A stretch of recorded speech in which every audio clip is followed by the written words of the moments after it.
بسم اللہ الرحمن الرحیم، السلام علیکم۔ نیا خبر بٹ سیاستہ کے پلیٹ فارم سے آپ کی خدمت میں حاضر ہوں۔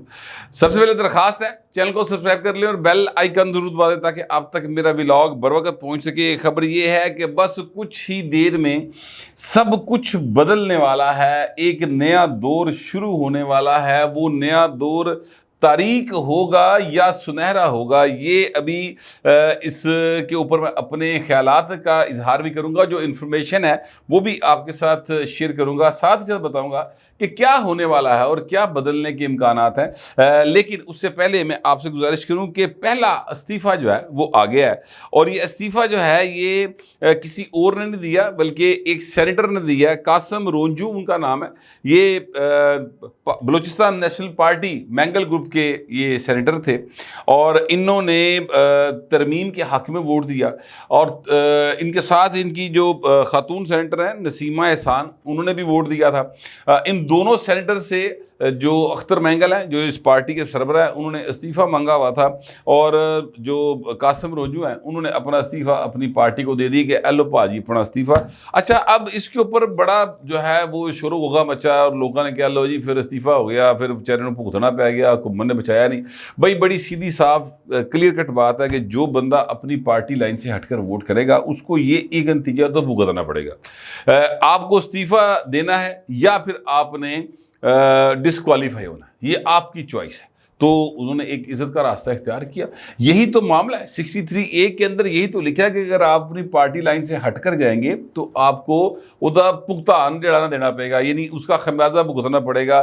اب اگر آپ اس کا خمیازہ بھگتنے کے لیے تیار ہیں اور آپ سمجھتے کہ نہیں یار میرے ضمیر تے بوجھ رہ جائے گا اگر میں اپنی پارٹی کے نال ٹریا اور پارٹی سے ہٹ کے جاؤں گا تو وہ جو ہے وہ سیٹ چلی جائے گی، تو پھر آپ چوز کرتے ہیں کہ ٹھیک ہے میں جو ہے وہ پارٹی کے ساتھ رہوں گا یا ضمیر کے ساتھ رہوں گا۔ اس بھائی نے ضمیر کے ساتھ دیا اور جو ہے وہ پتلی گلی سے اب نکل گئے استعفیٰ دے کے۔ اس کے اوپر پی ٹی آئی کے لوگ جو ہے وہ بڑا اس کو کر رہے ہیں، پریز کر رہے ہیں اختر مینگل صاحب کی اس کاروائی کو۔ تو بھائی جی تسی بھی استعفیٰ مانگ کے دیکھ لو، وہ جو تہاڈوں کو استعفیٰ دیندا ہے۔ میں ویسے آپ سے گزارش کروں کہ ان کی پارٹی کے 5 MNAs کے بارے میں کہا جاتا ہے، حالانکہ وہ ان کی پارٹی کے نہیں ہیں۔ اچھا، یہ بات میں آپ کو کلیئر کر دوں کہ اب تک الیکشن کمیشن آف پاکستان کی جو ویب سائٹ ہے یا الیکشن کمیشن آف پاکستان کے مطابق سنی اتحاد کونسل جو ہے نا سر، وہ اس کے MNA ہیں، ٹھیک ہے۔ اور جو آزاد جیت کر آئے تھے اور انہوں نے کوئی پارٹی جوائن نہیں کی، ہاں اپنی افیلیشن ویسے انہوں نے اپنے آپ کو پی ٹی آئی دسے، جیسے یہ کوئی زیب خان صاحب ہے، یہ جیت کر آئے اور انہوں نے آ کر پنجگور سے شاید جیتے۔ اگر میں غلط ہلکا بتا رہا ہوں تو میں معذرت چاہتا ہوں، میرے ذہن میں یہ پنجگور ہی آ رہا ہے۔ یہ وہاں سے جیتے، ان کے بھائی صاحب تھے، وہ پی ٹی آئی کے لیے بڑے سرگرم تھے، ان کے مطابق پارٹی کے چکر میں شہادت بھی ہو گئی۔ پھر ہوا یہ کہ ان کو پارٹی کی ٹکٹ نہیں ملی، اور یہ صاحب جو ہیں انہوں نے پارٹی کے فیصلے کے خلاف آزاد الیکشن لڑنے کا اعلان کیا۔ یہ اخون زادہ چٹان جو پیپلز پارٹی کے بڑے مشہور ایک لیڈر ہے، وہ بھی وہیں سے الیکشن کا ٹیسٹ کرتے ہیں۔ تو یہ پہلے نمبر پہ ہے پوائنٹ، اور پی ٹی آئی کا کینڈیڈیٹ جو ہے، جو P T I backed candidate تھا، وہ ان کے مقابلے کے اوپر بہت برے نمبروں سے ہار گیا، یعنی واہ ساری لیڈ تو ہریا، اور پیپلز پارٹی اخیرلے نمبر پہ جا کے آیا، پھاڑی قرار پایا، بالکل اینڈ پہ ان کا نمبر آیا۔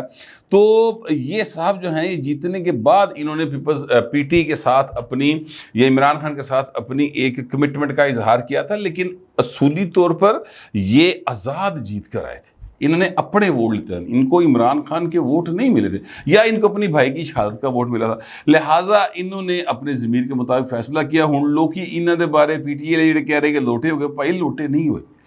پی ٹی آئی تو کسی جگہ کے اوپر ایگزسٹ ہی نہیں کرتی فرینکلی۔ یہ اگر آپ قانونی بات کریں تو پی ٹی آئی تو پارلیمنٹری پارٹی نہیں ہے اس وقت تک، لیکن بہرحال ابھی اس کے اندر کافی جھول ہیں۔ یہ جو 12 جولائی کا فیصلہ ہے اور دیگر سارے معاملات ہیں، انہوں نے اگر ملا کے ویکھو تو چیزاں جڑیاں نے تھوڑیاں کسے ہور بننے ٹر جاندی ہیں، وہ بات ایک لمبی ہو جاتی ہے، تفصیلی بحث ہو جاتی ہے، میں اس کی طرف نہیں جانا چاہتا۔ میں صرف آپ کو بتانا ہی چاہتا ہوں کہ اس وقت پی ٹی آئی جو سوشل میڈیا کے اوپر آج بھی نمبر 1 پارٹی ہے، گراؤنڈ کے اوپر اس کی صورتحال جو ہے نا وہ بہت زیادہ خراب ہے۔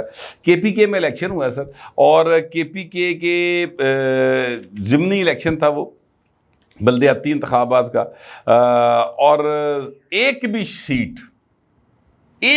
سیٹ جو ہے وہ پاکستان تحریک انصاف نہیں جیت سکی سر. ان کے کینڈیڈیٹ یا ان کے بیکڈ کینڈیڈیٹ ایک بھی سیٹ نہیں لے کر جا سکے. ساری کی ساری سیٹیں جو ہیں وہ ان کے مخالفین جیت گئے. پیپلز پارٹی کی جیت گئی، کوئی ANP کی جیت گئی، کوئی اس طرح کر کے ہو گئی ہیں. کوئی باقی جڑے سن کوئی آزاد بھی بھائی جڑے جیت گئے، کوئی JUIF جو ہے وہ جیت گئی. لیکن بھین عمران خان دے اتنے کسی نے ووٹ نہیں پایا، یا عمران خان کی تصویر دیکھ کے کسی نے ووٹ نہیں پایا. تو 8 فروری کا جو کہا جاتا ہے کہ بڑا ایک انقلاب آیا تھا، میرا خیال ہے کہ اس کا اب ایک جو بنا ہوا تھا ہوا عمران خان دا، وہ عوام دے چو گھٹ گیا. وجہ یہ ہے کہ ہر وقت مار تاڑ اور ہر وقت فتنہ فساد اور لوگوں کو ہر ویلے احتجاج والے پاسے لا کے رکھنا. سر KPK کے لوگ روٹیاں کھانے کو مانگتے ہیں، اتنے انہوں نے گولیاں بج دی ہیں.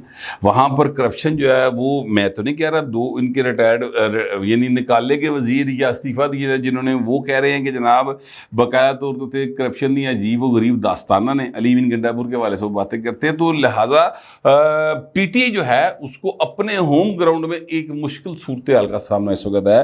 وہاں پر عام آدمی جو ہے وہ روزگار کی تلاش میں مارا پھر رہا ہے.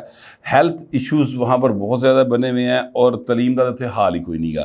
تو ایسے معاملات میں عام آدمی جو ہے وہ پھر ووٹ نہیں پاتا پائن. بس اتنی سی بات ہے، کیونکہ ووٹر جو ہوتا ہے وہ بڑا سیاڑا ہوتا ہے، اس کو پتہ ہوتا ہے اس بات کا کہ کیڑا بندہ میرا کام کرے گا تو کیڑا نہیں کرے گا.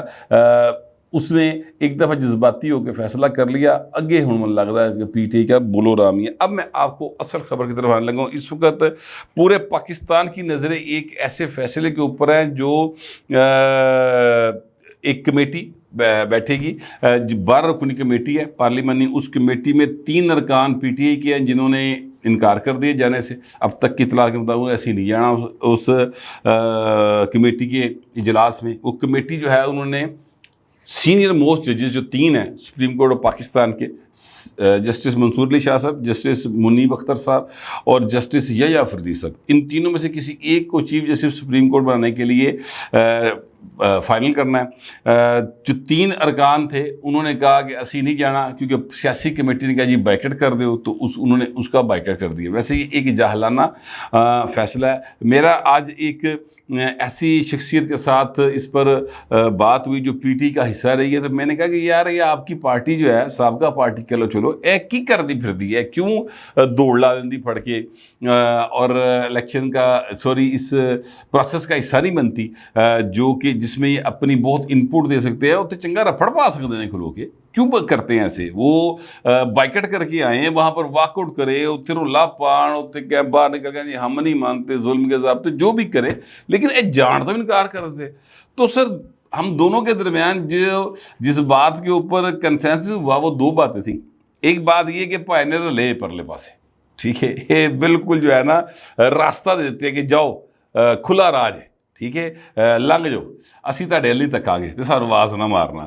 اور دوسرا جو بات جس پر ہمارا اتفاق تھا کہ ایک تو یہ جاہل ہے، دوسرا سیکھتے بھی نہیں ہیں. یعنی یہ اگر بیٹھیں گے تو وہاں پر ڈیبیٹ کے لیے آپ کو پوائنٹس چاہیے ہوتے ہیں، وہ تب آتے ہیں جب آپ نے چیزوں کو پڑھا ہو، سمجھو ہو. یہ تو نعرے مارنے والے لوگ نے ادھر ادھر پھڑ کے خوشامد کر کے کوئی سینٹر بن گیا، کوئی MNA بن گیا، بس ان کی اپنی کمپیٹنس تو ہے کوئی نہیں. لہٰذا یہ اس لیے انہوں نے یہ فیصلہ کیا کہ راہ دے دو. اور زیادہ جس پر کنسنسس تھا وہ یہ تھا کہ جناب اے پرلے پاسے رلے ہے. بہرحال اب وہ جو 3 ارکان نہیں جائیں گے تو 9 ارکان جو ہیں وہ سر بیٹھ کے فیصلہ کریں گے کہ کون چیز سے ہوگا. اب کرہ کس کے نام نکل سکتا ہے، یہ جسٹس منصور علی شاہ اور جسٹس یحییٰ فریدی کے نام ڈسکس ہو رہے ہیں. جسٹس منیب اختر والے پاس کوئی نہیں جا رہا. میں آپ سے گزارش کروں کہ میں نے اس حوالے سے بہت سے لوگوں سے بات کی ہے، بہت سے لوگوں سے پوچھا ہے کہ یار کس کا نام نکل سکتا ہے. کچھ لوگ بڑے جذباتی ہو گئے، جسٹس منصور علی شاہ صاحب کا نام لے رہے ہیں. کچھ لوگ کہتے ہیں جی جسٹس یحییٰ فریدی صاحب جو ہیں ان کا بھی نام آ سکتا ہے. کچھ کہہ رہے ہیں کہ اگر جسٹس منصور علی شاہ کو ہی چیف جسٹس بنانا تھا تو پھر محفل ساری سجائی کیوں، ایسا رولا پایا کیوں، 25 تاریخ تو پہلے ترمیم کرنے کی لوڑ کی سی، یہ بعد میں بھی ہو سکتی تھی. تو یہ ساری گفتگو جو ہو رہی ہے. لیکن میں آپ سے گزارش کروں کہ یہ ایک بڑا اہم فیصلہ ہوگا۔ اگرچہ جیسے منصور علی شاہ بھی اگر چیف جسٹس بن جاتے ہیں تو سر اب ان کے پاس آئینی معاملات میں دخل اندازی کا چونکہ اختیار نہیں رہا، لہٰذا وہ اس طرح سے حکومت کے لیے یا جو لوگ یہ سمجھتے ہیں کہ وہ بڑے خطرناک ہو سکتے تھے، جیسا کہ کہا جا رہا تھا کہ بس تسی پنجی لنگ لیندے ہو، منصور علی شاہ صاحب آئیں گے تو پھر الیکشن کھلے گا تو اسمبلیاں ختم تھے، یہ تھے وہ، اس طرح کی گلاں ہو رہی ہیں سر نا۔ تو اس کے حوالے سے خواجہ صاحب نے کئی دفعہ باتیں کی ہیں، کھل کے باتیں کی ہوئی ہیں۔ تو اگرچہ اب ان کے پاس یہ اختیار نہیں ہے، لیکن اس کے باوجود میں آپ سے گزارش کروں کہ جو چیف جسٹس ہوتا ہے نا پاجی، وہ چیف جسٹس ہوتا ہے، یہ کسی غلط فہمی میں نہ کوئی رہے۔ میں آپ کو اس کی ایک مثال دے دیتا ہوں، ٹھیک ہے، طریقے سے آپ کو ماضی کا ایک دریچہ کھولتا ہوں اور اس میں سے بتاتا ہوں۔ ایک شخصیت تھے جسٹس یعقوب علی خان، یہ چیف جسٹس آف پاکستان رہے۔ یہ وہ شخصیت تھے جنہوں نے جنرل یحییٰ کے مارشاء اللہ کو غیر آئینی قرار دیا تھا، اور پہلی بار ہوا تھا پاکستان کی تاریخ میں کہ جو عدلیہ تھی انہوں نے کہا کہ جناب یحییٰ خان کا مارشاء اللہ جو ہے وہ ایک اقتدار پہ قبضہ کیا، ناجائز ہے، یوزرپر ہے یحییٰ خان، باقاعدہ لفظ لکھے گئے تھے۔ یہ کیس تھا جی آسمہ جیلانی کیس سے کہا جاتا ہے۔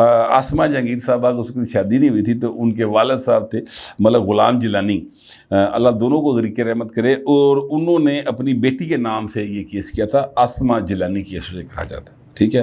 اور اس میں جیسے یعقوب علی خان صاحب جو ہیں انہوں نے بڑا دبنگ فیصلہ دیا، اور یہ یعقوب علی خان صاحب جو ہیں یہ جسٹس رمدے جو بڑے معروف جسٹس گزرے ہیں ان کے سسر ہیں، اور انہی کے بھتیجے یعنی جسٹس رمدے کے بھتیجے جو ہیں اس وقت پاکستان کے وزیر خزانہ ہیں۔ تو یعقوب علی خان صاحب جو ہیں ان کا 1994 میں 5 اگست 1994 کو انتقال ہو گیا تھا۔ بہرحال بھٹو صاحب نے ان کی اس ماضی کے ریکارڈ کو دیکھتے ہوئے آئین کے اندر 6ٹی ترمیم کی تھی۔ جو پاکستان کے آئین میں 6ٹی ترمیم ہوئی وہ بھٹو صاحب نے کی تھی چیف جسٹس آف پاکستان برقرار رکھنے کے لیے۔ جسٹس یعقوب علی خان کو ان کو خطرہ تھا کہ اے ہٹے گا تو جڑا اگلا آئے گا وہ بھائی پرلے پاسے رل جائے گا اسٹیبلشمنٹ نال، اور پاکستان سے آئین کا جو ہے وہ ایک دفعہ پھر کام ختم ہو جائے گا اور یہاں پر ایک دفعہ پھر آمریت آ سکتی۔ لیکن جنرل ضیاء آیا، جنرل ضیاء کو اس بات کا علم تھا، لہذا جولائی 1977 میں انہوں نے جسٹس یعقوب علی خان کو فارغ کرا دیا، اور انوار الحق شیخ جو ہیں جو کہ چیف جسٹس آف پاکستان بنے ان کے بعد بڑے ہی بھٹو صاحب کا چونکہ کیس کا اب موجودہ سپریم کورٹ نے فیصلہ سنا دیا ہے، تو میں ان تمام ججوں کو جنہوں نے بھٹو صاحب کے کیس میں زیادتی کی ہوئی ہے اور انصاف کے تقاضے پورے نہیں کیے ہوئے، میں ان ججوں کو جو ہے وہ اچھی نگاہ سے نہیں دیکھتا،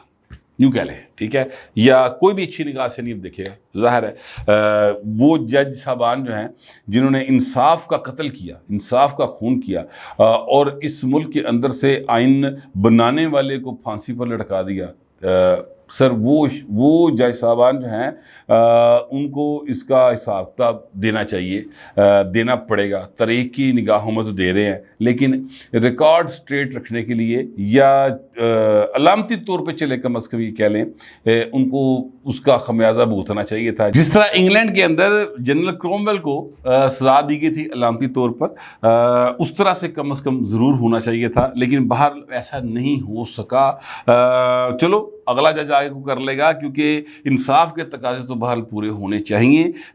میں یہ صرف حوالہ اس لیے دے رہا ہوں کہ اگرچہ اس وقت جو ہے اپنا یہ کیس بھٹو صاحب والا جو ہے یہ کرمنل سائڈ کا کیس ہے، اس میں آئین کا کوئی معاملہ نہیں تھا، لیکن پھر بھی چونکہ چیف جسٹس نے بینچ بنانا سی اور چیف جسٹس آپ بچ بہنا سی، یا جو بھی انہوں نے کیا تو اس کے نتیجے میں نتائج جو ہیں وہ پاکستان کے لیے اور پاکستان کے سیاسی سیٹ اپ کے لیے بہت خطرناک نکلے۔ ہم آج تک ان نتائج کو بھگت رہے ہیں۔ تو اگر کوئی شخص یہ سمجھتا ہے کہ جیسے منصور علی شاہ ہوں یا جیسے یحییٰ افریدی ہوں یا جیسے منیب اختر ہوں تو وہ آئینی معاملات میں دخل اندازی نہیں کر سکیں گے، تو وہ مطلب بس نام دے چیف جسٹس ہوں گے، یہ میں نہیں سمجھتا کہ ایسا ہوگا، کیونکہ بہت سارے کیسز جو ہیں وہ وہاں تک پہنچتے ہیں، اور وہ جو کیسز پہنچتے ہیں ان میں بہت سارے ریلیف دیے جا سکتے ہیں یا تکلیف دی جا سکتی ہے۔